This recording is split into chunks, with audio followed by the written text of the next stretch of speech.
저는 10월 7일 이후 숨지 않았어요. 저는 이집트에서 도망쳤어요. 이집트에서 탈출했어요. 무슬림 형제단에게 쫓기고 있었어요. 그들의 목표는 단 하나, 서방을 파괴하는 거예요. 이번 주 저는 워싱턴 DC에서 열리는 쿠파이, 이스라엘을 위한 기독교인 연합 컨퍼런스에 참석 중입니다. 가장 매혹적인 연사들을 만나고 정말 혁신적인 아이디어들을 듣고 비슷한 생각을 가진 사람들을 만날 수 있는 기회예요. 이제 저에게는 이미 2번이나 우리 쇼에 출연한 오랜 친구가 있어요. 제 좋은 친구 달리아 지아다예요. 달리아, 잘 지내고 있나요?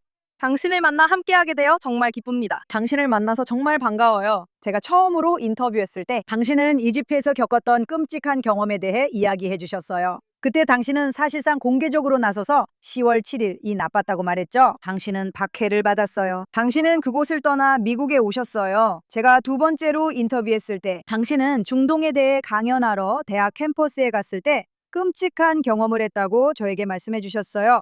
누군가가 당신을 독살하려고 했다고 하셨죠, 세상에. 하지만 이제는 더 나은 곳에 계시잖아요. 저는 지금 훨씬 더 나은 곳에 있어요. 우리가 처음 대화했던 때가 기억나요. 그때는 제가 이집트에서 탈출한 후 미국에 온 첫 주였어요. 네, 그리고 저는 숨어 있었어요. 숨고 계신 건 아니었잖아요. 네, 저는 숨고 있었어요. 예전에 사진 올렸던 거 기억나요? 그때 위치 말하지 말라고 하셨죠? 맞아요. 네. 맞아요. 지금 저는 워싱턴 DC에서 당신과 함께 있어요. 저는 ISJB에서 워싱턴 DC 코디네이터 및 연구원으로 일하고 있습니다.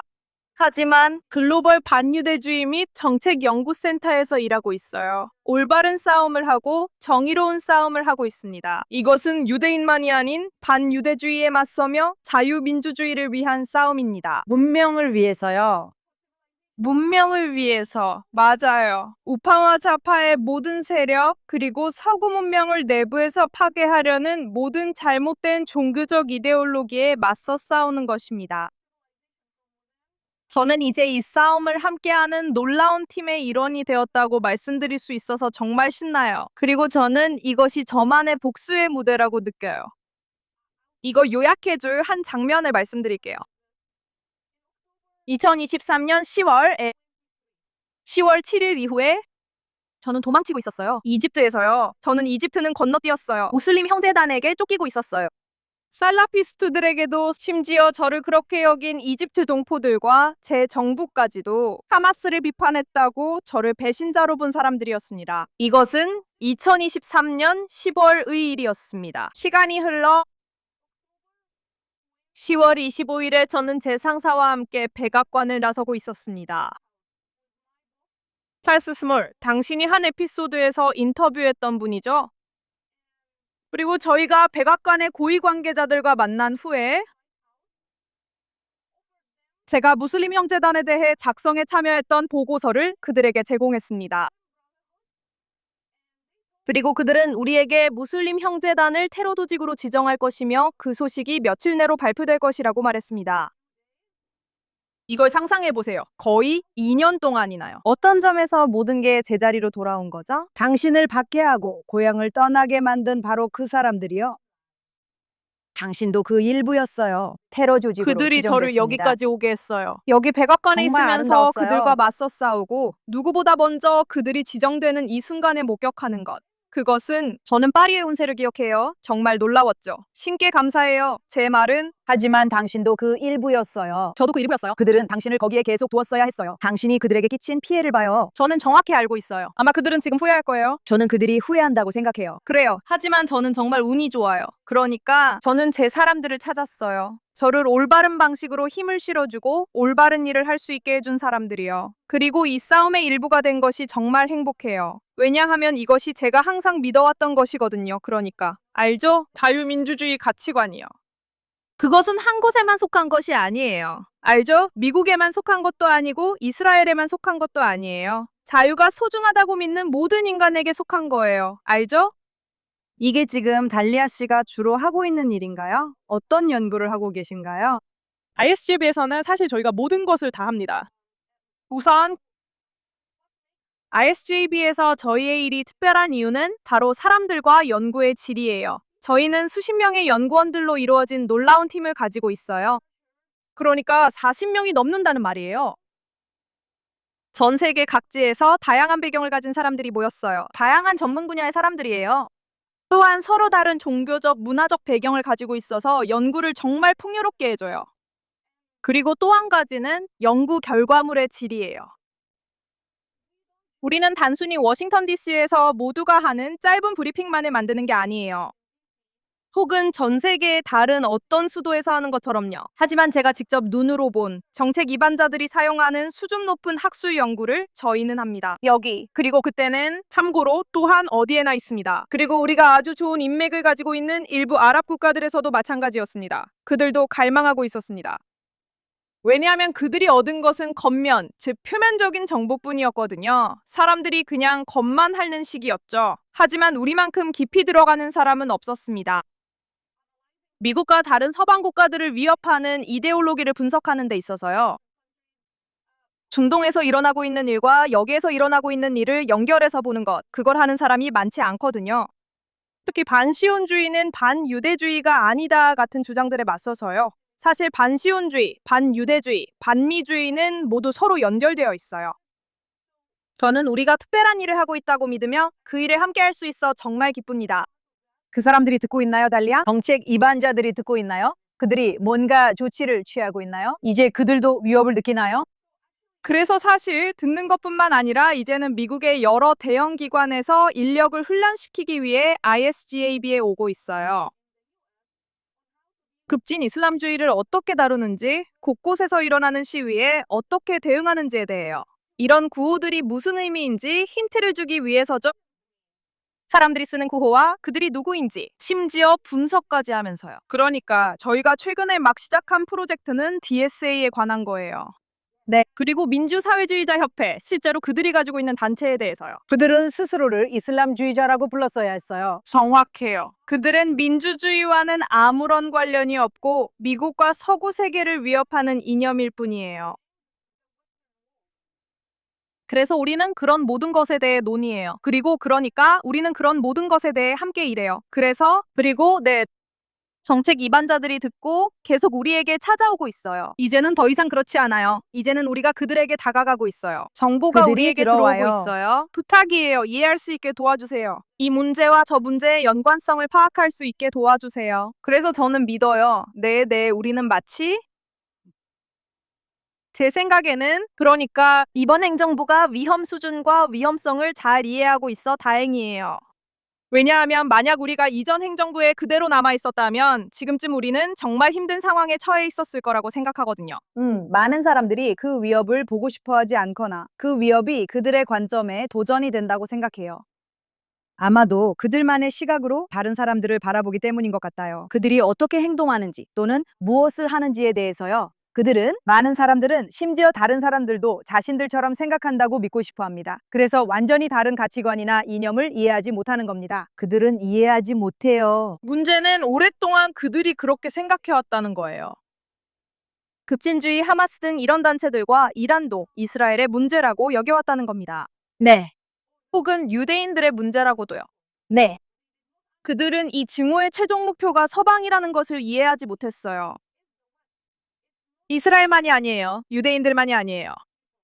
그리고 사실 지난 2년 동안 미국에서 우리가 목격한 유대인 공동체에 대한 표적 공격은 우연이 아니었어요. 수천 마일 떨어진 곳에서 벌어지는 전쟁에 대한 단순한 반응으로 일어난 일이 아니었어요. 그것은 의도적이고 잘 계획된 일이었어요. 그리고 왜 하필 유대인들이었을까요? 왜냐하면 이런 극단주의 단체들의 모든 문헌을 보면 공산주의자들이든 이슬람주의자들이든 즉 레드 그린 진영이든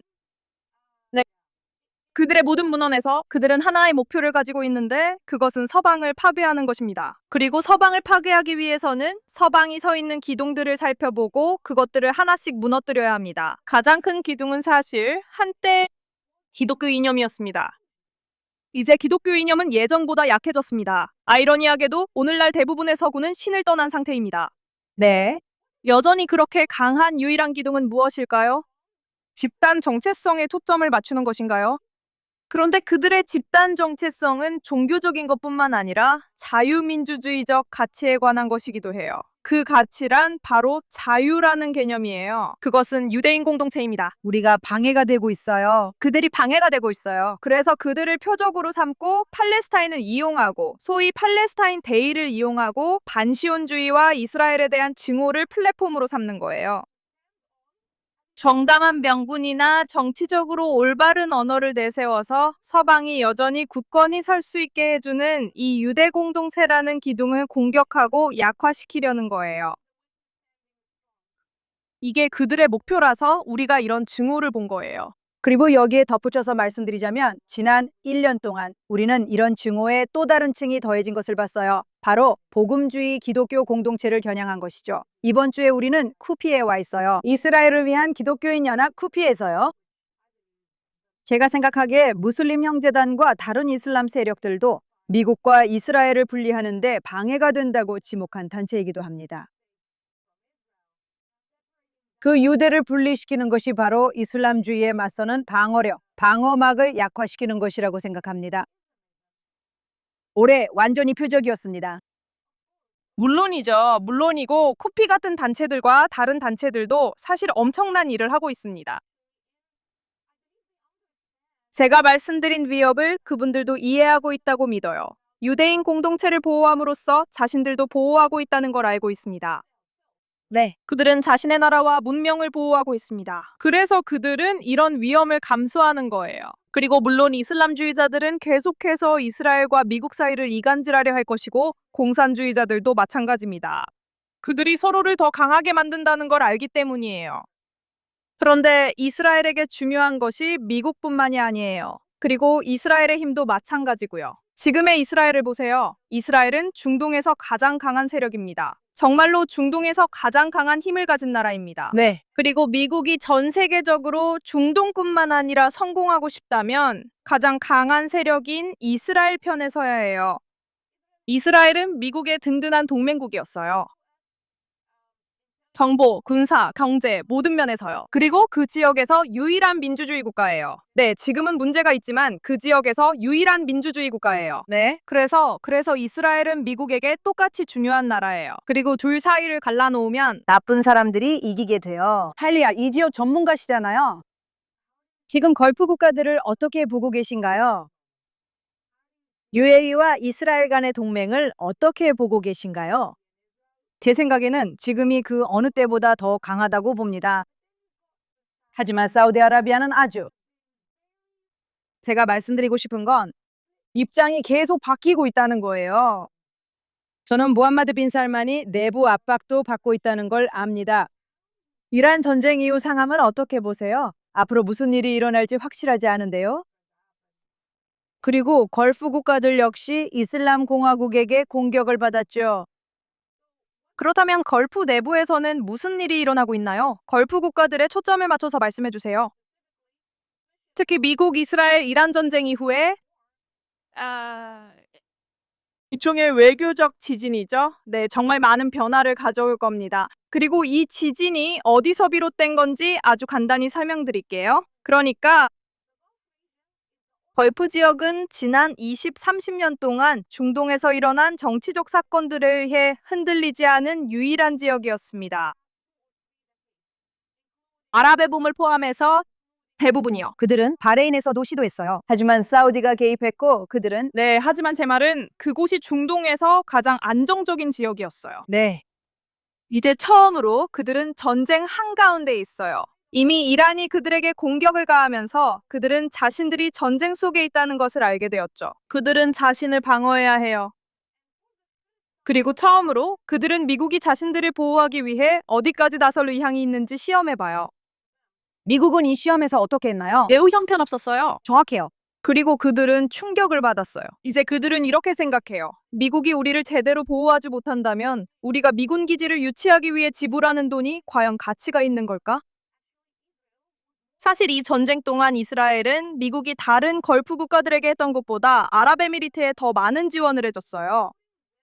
그래서 그들은 스스로에게 이런 질문을 하고 있어요. 우리는 아랍에미리트의 방식을 따라야 할까? 아니면 카타르의 예를 따라야 할까? 아랍에미리트 모델을 따라야 할까? 카타르 모델을 따라야 할까? 이제는 이스라엘을 따라야 할지 미국을 따라야 할지 고민하고 있어요. 그래서 그들에게 큰 의문이 있습니다. 내부에는 정말 많은 의견 충돌이 있어요. 하지만 결국 이 상황은 계속 진행될 거라고 생각해요. 그들을 이스라엘과 평화를 맺는 방향으로 밀어붙이거나 정확히는 이스라엘과 관계를 정상화하는 방향으로 밀어붙이게 될 거예요. 이스라엘과의 관계를 정상화하는 것이죠. 불가피해요. 그렇지 않으면 그들에게 어떤 선택지가 있겠어요? 무엇이 다른 다른 선택지 선택지는 단계는 없어요. 없어요. 맞아요. 제 말은 중국으로 가고 싶다면 모를까. 하지만 거기 가면 온갖 문제에 휘말릴 수 있죠. 그럴 수 없어요. 시도해봤죠. 사우디아라비아가 실제로 그렇게 해보려고 했어요. 그리고 사실 이 말을 한 사람에게 공을 돌리고 싶어요. 사우디는 일부 다처제로 유명하잖아요. 하지만 그들은 여러 파트너와 시도해봤어요. 그들은 미국, 중국, 이란, 브라질, 그리고 상상할 수 있는 모든 나라와 시도해봤어요. 그래도 그들은 여전히 미국이 중동의 보스라는 걸 알아요. 그리고 지금 이스라엘이 중동에서 가장 강한 힘을 가진 나라예요. 그래서 조만간 그들은 이 선택을 해야만 할 거예요. 그리고 사실 레바논이 이미 이스라엘과의 관계를 정상화하거나 먼저 평화를 맺고 그 다음에 관계를 정상화하는 조치를 취하고 있었다라는 얘기를 들었어요. 사우디가 아니 우리가 먼저 하겠다고 말했다고 해요. 정말요? 저는 이 과정에 실제로 관여한 사람들에게서 이 이야기를 들었습니다. 그거 흥미롭네요. 그러니까 사우디가 먼저 생색을 내고 싶어 했던 거예요. 알죠? 우리가 레바논보다 먼저 했어요. 그래서 이게 그들이 생각하는 방식이에요. 안타깝게도. 그건 현명하지 않아요. 그리고 왜 사우디가 이렇게 혼란스러워하냐면 자기들보다 더 큰 역할을 하려고 하기 때문이에요. 즉, 이 지역에서 큰언니가 되려는 거예요. 그들은 걸프 지역에선 큰언니 역할을 했지만 이 지역 전체적으로는 이 수준에 도달하려면 더 많은 경험과 준비가 필요해요. 알겠죠? 이란에서 무슨 일이 일어나느냐에 달린 거 아닌가요? 물론 그중 큰 부분이 앞으로 걸프만 국가들이 어떻게 행동할지를 결정하게 될 거예요. 하지만 그것 또한 내부에도 근본적인 문제들이 있어요. 대부분의 인구는 전통적이고 아마도 꽤 반대하는 입장이에요. 전반적으로 그들의 교육 때문에 그래요. 교육 제도 때문이에요. 맞아요. 하지만 이란은 여전히 매우 중요한 요소예요. 이 모든 것은 이 정권이 살아남을지 아니면 사라지고 새로운 이란이 탄생할지에 달려 있어요. 아직은 지켜봐야 해요. 왜냐하면 다시 한번 미국이 마지막 순간에 방향을 바꾸기로 결정했고 앞으로 무슨 일이 일어날지 알 수 없어요. 하지만 결국 이란 국민들이 자유를 누릴 수 있기를 바라고 있어요. 저도 동의해요. 무슨 일이 일어나든 미국이 다시 개입하든 아니든 이것이 반드시 이슬람 공화국의 종말의 시작이어야 해요. 주로 그들이 자기 국민들을 대해 온 방식 때문이에요. 그리고 지금 그들은 파산 상태예요. 있잖아요. 방금 들었는데 이제 미국이 다시 그들의 석유 수출을 중단시켰대요. 제 말은 이 상황이 좋은 방향으로 가고 있지 않다는 거예요. 그래서 저는 이 일이 이란에 사는 9,200만 명의 사람들에게 끝의 시작이 되기를 기도해요. 또한 이 지역의 평화와 번영을 위해서입니다. 맞아요. 하지만 말씀드리자면 사실 지금 이 지역의 미래를 결정하는 건 이란이 아니에요. 트럼프예요. 미국이 아니라 이스라엘이에요. 이스라엘. 네, 여러 면에서요. 저는 이스라엘이 가장 강한 힘이라고 말할 수 있어요. 아마 지금 유일한 경쟁자는 터키일 거예요. 우리는 터키가 어디로 가고 있는지 알아요? 그들은 할 수 있는 한 오랫동안 이 사악한 방향으로 밀어붙이려고 할 거예요. 그래요. 하지만 이스라엘은 제 말은 작년 휴전협정이 체결되기 직전의 상태로 다시 돌아가야 해요. 그때가 가장 강력했던 순간이었으니까요. 목표에 아주 집중하고 있었죠. 하마스를 무너뜨리는 것뿐만 아니라 문어의 머리인 이란까지 무너뜨리려 했죠. 그리고 그들이 이 지점으로 돌아온다면 우리는 그곳에 도달해야 해요. 정말로요? 그러니까 어제 하마스가 나와서 우리는 해산하겠다고 말했어요. 그리고 있잖아요. 사람들이 축하하기 시작했어요. 하마스가 드디어 해산한다고요. 하지만 사실 그건 거짓말이에요. 전부 다 거짓말이에요. 무장 해제는 없습니다. 우리가 그들을 무장 해제시키지 않으면 헤즈볼라는 절대 무장 해제하지 않을 겁니다. 유엔은 쓸모없어요. 이 사람들은 테러리스트예요. 하지만 당신은 할 수 있고 당신은 할 그들은 수 없어요. 다른 존재일 수 없어요. 그들은 외교에 귀 기울이지 않을 거예요. 그들을 상대하는 유일한 방법은 군사행동이에요. 이 경우 누가 군사행동을 취할 수 있나요? 이스라엘만이 그렇게 할 수 있어요. 정말로 당신을 통해 국제사회에 전하고 싶은 메시지는 이스라엘의 손을 묶지 말라는 것입니다. 이스라엘이 이 지역을 바로잡게 해주세요. 이미 10달 전에도 이 지역을 바로잡으려 하고 있었어요. 그리고 여러분이 그걸 막았어요. 그만하세요. 중동이 어떻게 운영되는지 모른다면 중동에 개입하는 것도 이제 그만두세요. 지금 새로운 보스, 현지 보스가 등장하고 있는데 그게 바로 이스라엘이에요. 이스라엘이 그 일을 하게 두세요. 중동에서 처음으로 뭔가 다른 모습을 봅시다. 그리고 저는 이스라엘을 정말로 믿어요. 이스라엘이야말로 중동의 배를 올바른 방향으로 이끌 수 있는 나라라고 믿어요. 신의 축복이 있기를 자기야. 당신이 저와 이스라엘 사람들에게 준 그 자신감을 가지고 이스라엘로 돌아갈게요. 당신에게 행운이 함께하길 바랍니다. 정말 놀라운 일을 하고 계시고 늘 훌륭한 일을 해오셨어요. 고마워요. 지금은 당신이 하는 일에서 성공하고 있어요. 그리고 당신은 우리 지역을 더 나은 곳으로 만드는데 도움을 주고 있어요. 신의 축복이 있기를 바랍니다. 그리고 고마워요. 플로르 모든 것에 정말 감사해요. 고마워요.